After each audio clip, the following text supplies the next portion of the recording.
sa Panginoon. Huwag kung saan-saan mo dinadala.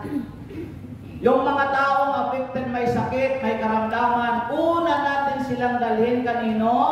Sa Diyos. Huwag kung saan-saan mga albularyo.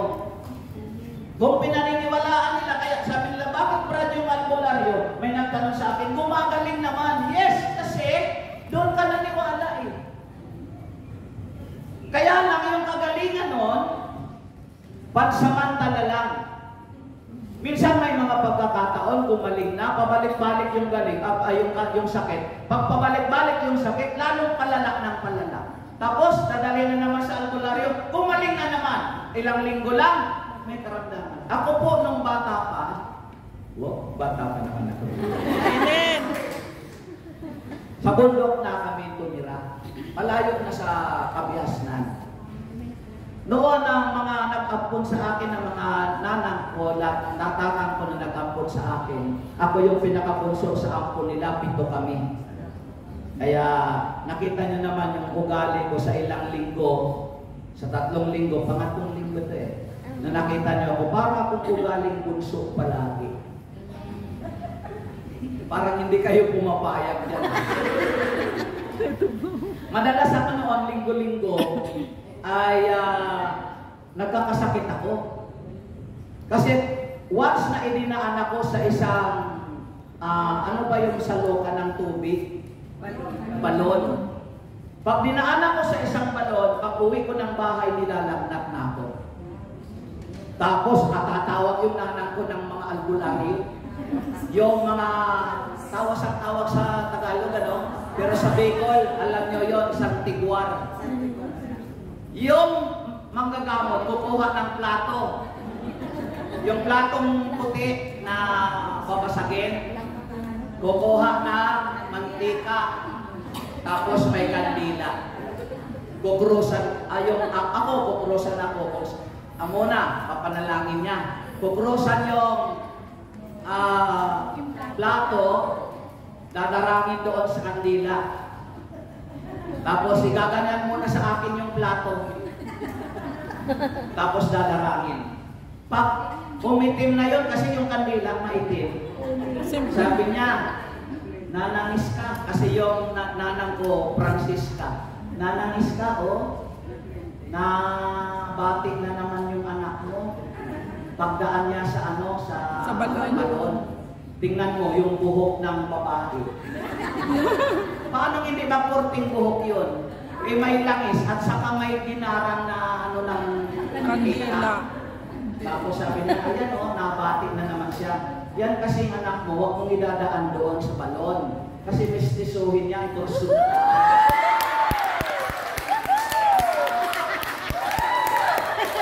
Ito na ngayon.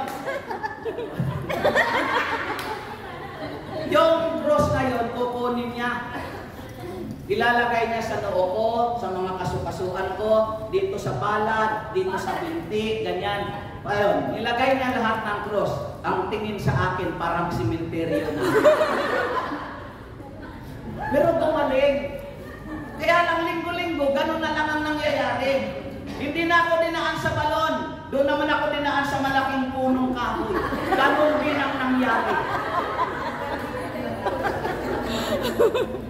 Ngayon ko lang napagtanto na sa Panginoon ka lumapit, hindi na babalik at babalik. Hindi po?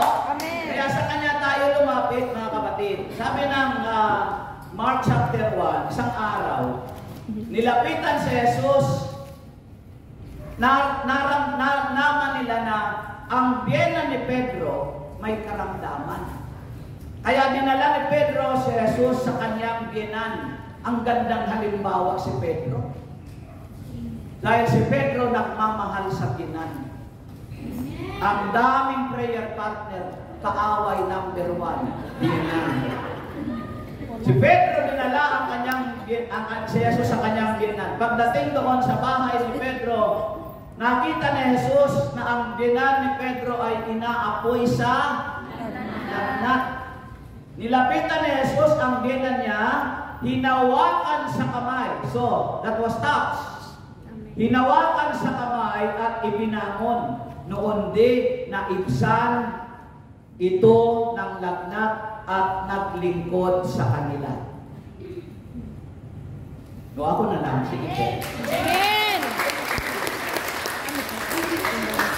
Magandang halimbawa. Nang tinats ni Lord, totally healed siya. Gumaling. Pero anong ginawa niya nang siya gumaling? Ang hina. Sabihin mo sa katabi mo, katabi. Pagkatapos natin. Magpalain. Mag-decide na tayo. Maglingkod sa lingkod. Amen! Kasi sayang naman yung kinakanta nila, Brother Jeff. I have decided to follow Jesus. Diba?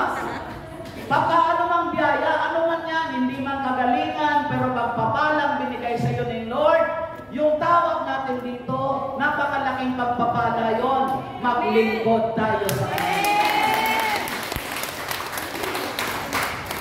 Diba? Marami pang ibang pagkakataon na si Lord pinagaling niya yung mga may karamdaman. Isang araw ulit, sa Luke chapter 13, verse 11. May isang babae ulit, 18 taon nang may karamdaman. Yung 38 years na may karamdaman, ano kaya ang kalagayan niya? Sabi ng Bible, dahil sa karamdaman ito nagawa ng masamang espiritu na nasa kanya, hukot na hukot at hindi na makauna. Ano ba yung hukot na hukot? Ano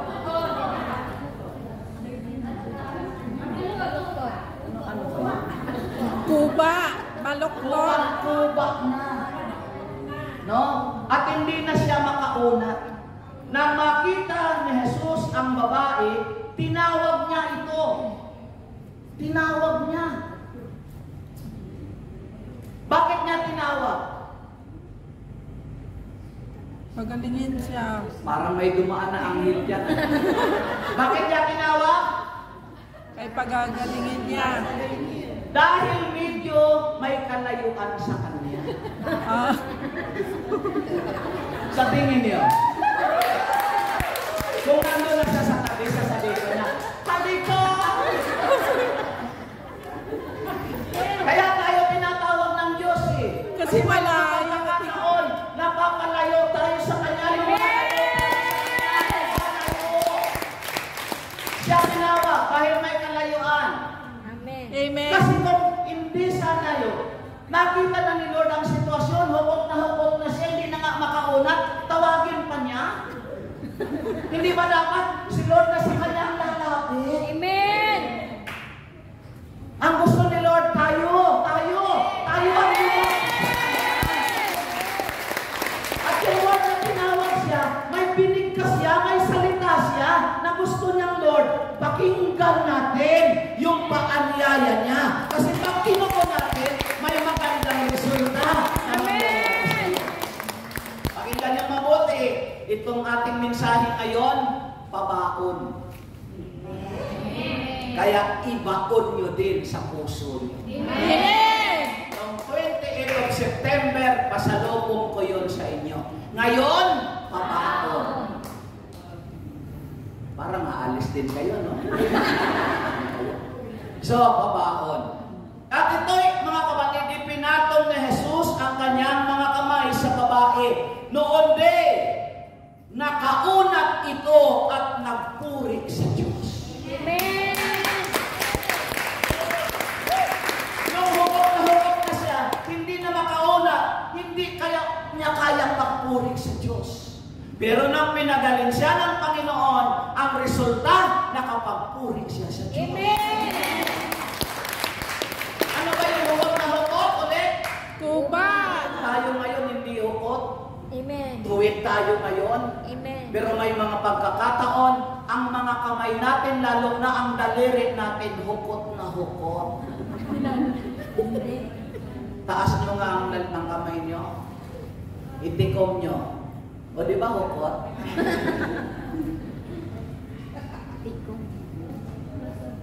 nasa isip niyo? Pag nakaganyan ako, ano? Sarado. Ha? Sarado. Ano ang ibig sabihin niya?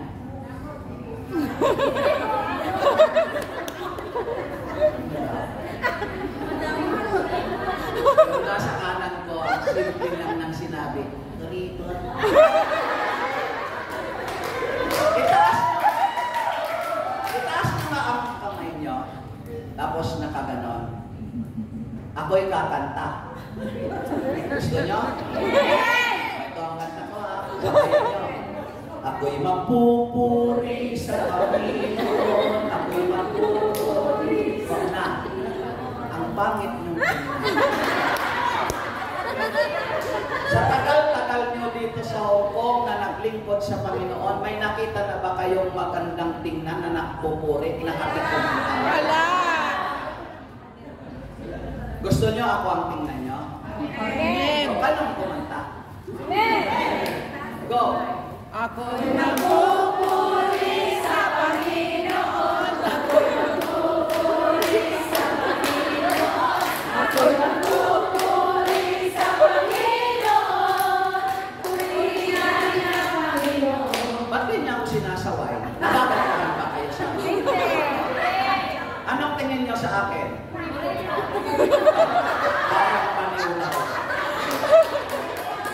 O alam mo na, pag ikaw ay hindi mapagbigay, kapuripot kang nagpupuri sa Diyos, hindi maganda yan.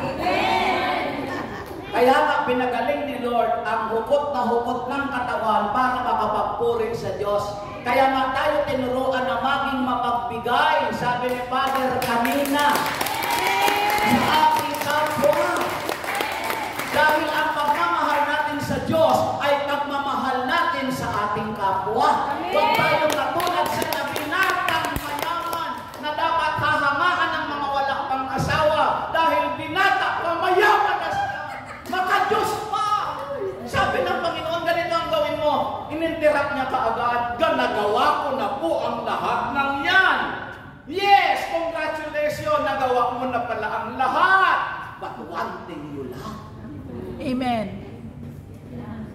Sabi mo lang, naglilingkod ka sa Diyos, kaya alam?